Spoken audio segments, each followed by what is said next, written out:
This information, put together with the Bible, makes the story of ancient Babylon an important one for us today. Because in the Bible, Babylon is more than merely a place on the map. Babylon symbolizes an idea, a philosophy, a way of thinking opposed to God. That ideology, based on human reason, human pride and arrogance, often expressed as self-indulgent materialism, is still with us today. That attitude caused God to intervene in the affairs of ancient Babylon. As we'll see, the Bible writers chronicle and preserve the story of ancient Babylon to give us insight into our world today and far into the future. But before we consider what lies ahead, let's examine what history can reveal to us. For history holds the key to our future. Our story begins long before there was a city named Babylon. It begins with a group of travelers who made their way into the sun-baked plain of southern Mesopotamia over 2,000 years before the birth of Jesus. The Bible tells us these wanderers were descendants of the patriarch Noah and his family. In the decades following the Great Flood, they migrated southward along the valleys of the Tigris and Euphrates. The book of Genesis tells us that Noah's sons settled in the plain of Shinar. Shinar is the biblical name for the region later called Babylonia. Today it's known as southeastern Iraq. God had wanted Noah's sons to move out and fill the earth. Instead, they defiantly resolved to unite under their own authority. They said to each other, "Come, let us build ourselves a city with a tower that reaches to the heavens, so that we may make a name for ourselves and not be scattered over the face of the whole earth." According to the first century historian Flavius Josephus, the leader of these people was Nimrod, Noah's great-grandson. The Bible tells us Nimrod was a mighty warrior on the earth. Under his leadership, the people began to build a great tower. Nimrod wanted to excite people's awe and wonder. He wanted to build an empire. He wanted to hold people together under his authority. The Tower of Babel, I think, illustrates that purpose perfectly, because that's exactly what they attempt to do there. They attempt to be creators. Because when you stop and think of it, Genesis presents creation in terms of being in the form and nature of God. And so we become little creators. And especially in roles of power, they felt that they become creators. And so if you create something and feel that it is so superior, then in a sense you can almost see yourself as being a person of destiny, even somewhat divine, as the ancient rulers often thought of themselves. To build a tower that would reach to the heavens. Doesn't this sound familiar? It's humanity's age-old attempt to try to reach the spiritual through the physical. Artists have offered their impression of what this tower, the famous Tower of Babel, may have looked like. Some of them quite fanciful. More than likely, it was a simple terraced mound of brick and earth, not unlike the later temple towers known as ziggurats. Ziggurats are square at the base, with sloping stepped sides leading upward to a shrine at the top. The plain of Shinar is flat. A building just 100 or so feet high can be seen for miles around. The medieval Tower of Samarra, for example, located north of Baghdad, is a spiral minaret about 150 feet high. Its prominence throughout the region serves as a convenient directional marker. In fact, some medieval travelers thought it was the Tower of Babel. The Bible tells us that God allowed the builders to work on the tower for a while. Then he intervened. The Lord came down to see the city and the tower that the men were building. The Lord said, "If as one people speaking the same language they have begun to do this, then nothing they plan to do will be impossible for them. Come, let us go down and confuse their language, so they will not understand each other." So the Lord scattered them from there over all the earth, and they stopped building the city.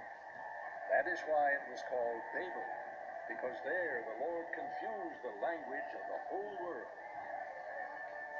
In a sudden act, God confused the language of the people. A babel of voices arose on the scaffoldings. Suddenly the foremen and architects could no longer communicate with the workers. Panic reigned. The building of the city and its great tower came to an abrupt halt. In the Akkadian language, the site of the uncompleted city was known as the Gate of God. But the Hebrews named it Babel, based on the Hebrew word meaning to confuse. Babylon is merely the Greek mode of spelling the Hebrew Babel. Either way, Babylon and Babel are one and the same, and Babylonia referred to the region centered around the city. The story of the Tower of Babel was designed to teach an important lesson. God's tolerance of human pride and rebellion has its limits, and very early we see Babylon becoming a symbol of opposition to God. In fact, human pride is a consistent theme whenever the Bible mentions Babylon. The grandiose dreams of the builders of the Tower of Babel makes an important historical benchmark. It gives us our first glimpse into a civilization organized against God. The Tower of Babel was God's first intervention in the history of Babylon. It wouldn't be the last. Over 2 centuries passed. Then we find Babylon re-emerging on the world scene, this time under the Amorites. They founded a dynasty there around 2000 BC. Historians call this the Old Babylonian Empire. The most famous king of this empire was a ruler named Hammurabi. Hammurabi is perhaps best known for his set of laws that have been preserved to this day. The famous Code of Hammurabi, one of the first structured systems of law in history. The laws are inscribed on a polished black diorite stela or pillar over 7 feet high. It's topped by a bas-relief showing Hammurabi standing before the sun god Shamash, god of justice. The stela carries more than 4,000 lines of cuneiform script in the Akkadian language, containing nearly 300 legal provisions. They cover business, crime, family disputes, agricultural interest, and other matters. Though the code invoked some harsh punishments, it did bring law and order to a land where crime and disorder had long held sway. Punishment was swift and certain. Under Hammurabi, Babylon achieved military supremacy in Mesopotamia. He built an empire of unequal power. It stretched from the Persian Gulf to the upper reaches of the Tigris River. Babylon became a leading literary and cultural center, the intellectual capital of Mesopotamia. Babylonian civilization was highly advanced. Mathematical and astronomical texts reveal, for example, that the ancient Babylonians developed the 60-minute hour and the 360-degree circle. Hammurabi extended Babylonian rule not only by conquest, but also by trade. Babylon stood at the crossroads of world commerce and communication. Caravans brought rare and exotic products from far and wide. Clothes indigenous to the Moluccas or Spice Islands of faraway Indonesia were among the many luxuries imported. The enticements of trade and commerce, blended with religion, as we'll see, have always been key to the success and dominance of the Babylonian system. Babylon, with its original name meaning Gate of God, was a prominent religious center, and it boasted some of the most striking temples of the ancient world. Like most ancient peoples, Babylonians worshipped many gods. Their religion centered around idolatry. They feared the forces of nature. In the barren deserts of Mesopotamia, the margin between survival and prosperity was a very thin one indeed. Too little or too much rain could wipe out a whole year's food supply. The Babylonians worshipped scores of different deities, looking to them for mercy and protection, conducting intricate and sometimes chilling rituals. The gods needed appeasing. In ancient times, whoever controlled the religion controlled the people. It was no wonder then that the Babylonians believed their king reigned as the earthly representative of the gods. They were among the first to fuse religion and politics, into a totalitarian mindset. That mindset is carried on throughout history. Idolatry permeated every facet of ancient Near Eastern life. And the problem with this was that the ordinary person was almost completely cut off from the knowledge of the true God, the God of the Bible. This we will see is also the Babylonian pattern. Hammurabi's laws enabled the king to maintain strict control.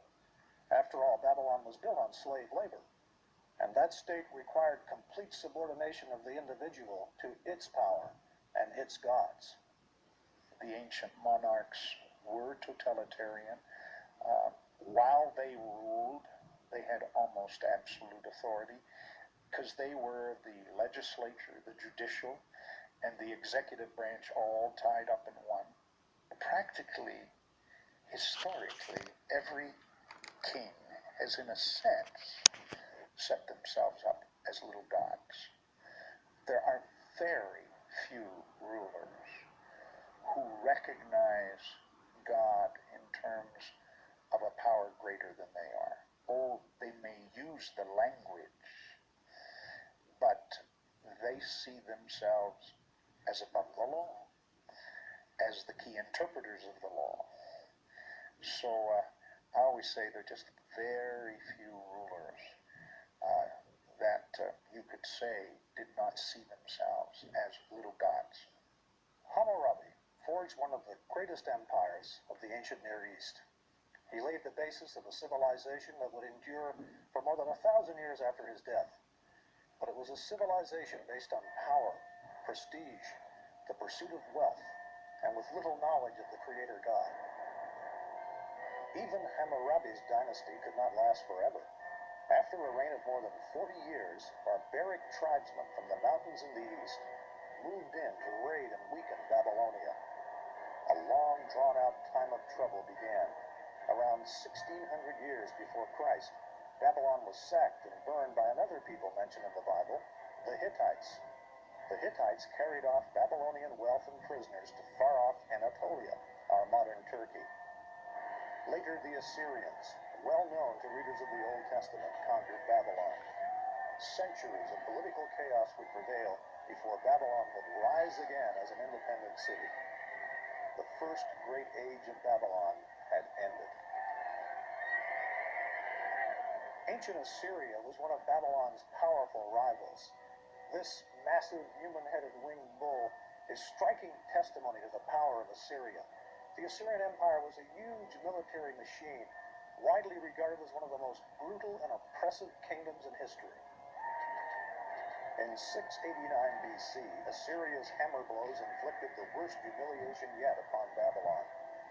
In an attempt to throttle a Babylonian resurgence, the Assyrian hordes under King Sennacherib pillaged and burnt Babylon. They threw its rubble into the Euphrates. The Assyrians flooded the city. Its very foundations were destroyed. Sennacherib boasted, "I made its destruction more complete than that by a flood, that in days to come the site of the city and its temples and gods might not be remembered. I completely blotted it out with floods of water and made it like a meadow." Sennacherib left Babylon thinking he had dealt the death blow. He was painfully mistaken. Babylon does not go down easily. She would rise again to claim her revenge. And that's precisely what happened. The site of Babylon was eventually occupied and rebuilt by the Chaldeans. It was the Chaldeans who finally humbled proud Assyria. It was in the year 612 BC when the Chaldeans stormed the walls of Nineveh, Assyria's capital city. Nineveh fell. It was utterly destroyed. Today, the ruins of Nineveh attest to the near total destruction of that ancient city. So complete was Nineveh's disappearance that it wasn't rediscovered until just 150 years ago. Assyria's power was broken, but under the Chaldeans, Babylon was back with a vengeance. And here is a major clue to biblical history and prophecy. Babylon, this great city, this great symbolic nemesis of God, emerges repeatedly from the abyss of destruction. She reappears again and again on the stage of history, powerfully influencing the course of civilization. The Assyrian collapse left a vacuum which both Egypt and Babylon sought to fill.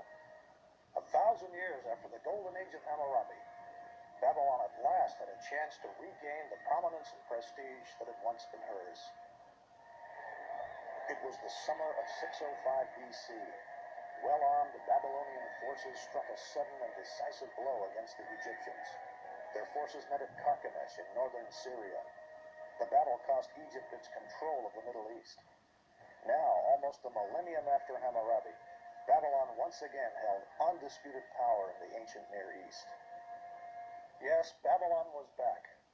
But could a resurgent, rebuilt Babylon avert the fate that had already overtaken Nimrod's city and Hammurabi's empire? Time would tell.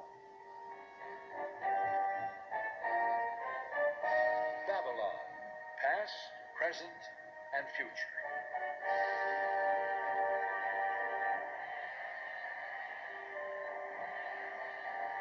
The Egyptian army of Pharaoh Necho II clashed with Babylon in 605 BC at Carchemish on the Euphrates River. The fighting was fierce. Egyptian losses were staggering. The battle cost Egypt control of the Middle East. The general who routed the Egyptians was the 25-year-old crown prince of Babylon. He would later become Babylon's greatest king, the legendary Nebuchadnezzar. Babylon would achieve its greatest glory under this powerful ruler. Nimrod, Hammurabi, and now Nebuchadnezzar. The Old Testament rings with the terror of his name. Under his rulership, Babylon became the most powerful metropolis of its time, envied, feared by friend and foe alike. Nebuchadnezzar the king, from what we can tell, is a composite of various aspects of human beings. He's powerful and ruthless when he needs to be. He also, though, is a human being that has his doubts, his questions. He can't answer all the questions, so he tries to pull around him those that at least can answer some of those questions. And if they don't answer them very well, he eliminates them. And that would be true of many of those Oriental despots. And Nebuchadnezzar's like that. He's also a builder. You know, he wants his name carried on, so he builds Babylon, but he also builds outside of Babylon. Again, he rebuilds temples. He does all these kinds of things in an effort to please the gods, because he's not always sure what the gods are going to do.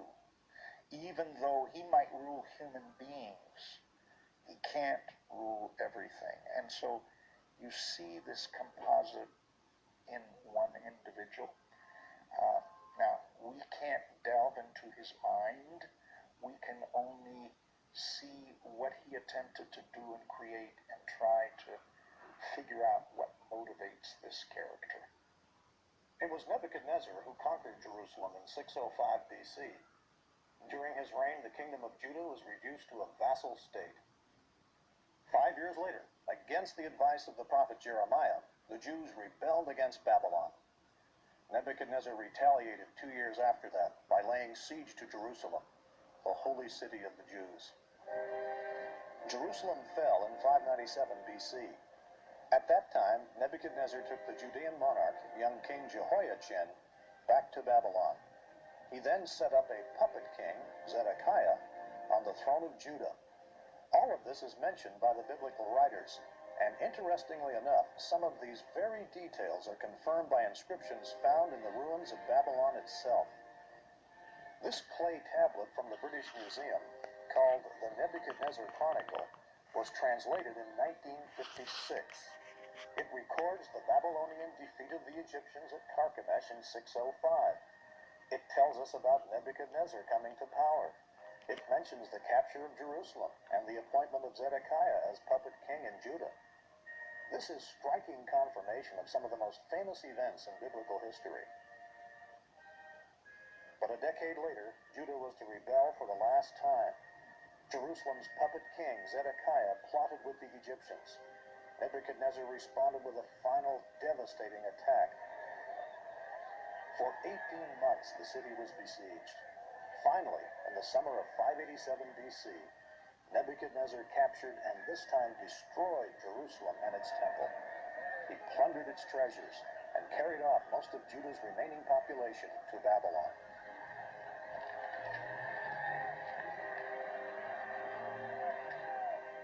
The kingdom of Judah ceased to exist. The Jews became a people of exile. A poignant record of all of this is found in Psalm 137. This beautiful song expresses the extreme sadness of the Jewish captives, crying out for their homeland. By the rivers of Babylon,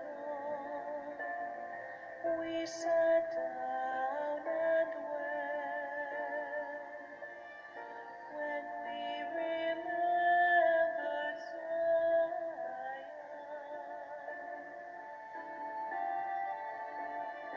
If I forget you, O Jerusalem, may my right hand forget its king. May my tongue cling to the roof of my mouth. If I do not remember you, if I do not consider Jerusalem, my highest joy.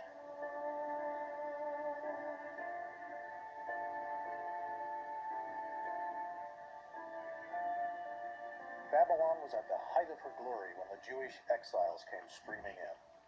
At their first sight of Babylon, the captives must have been dazzled.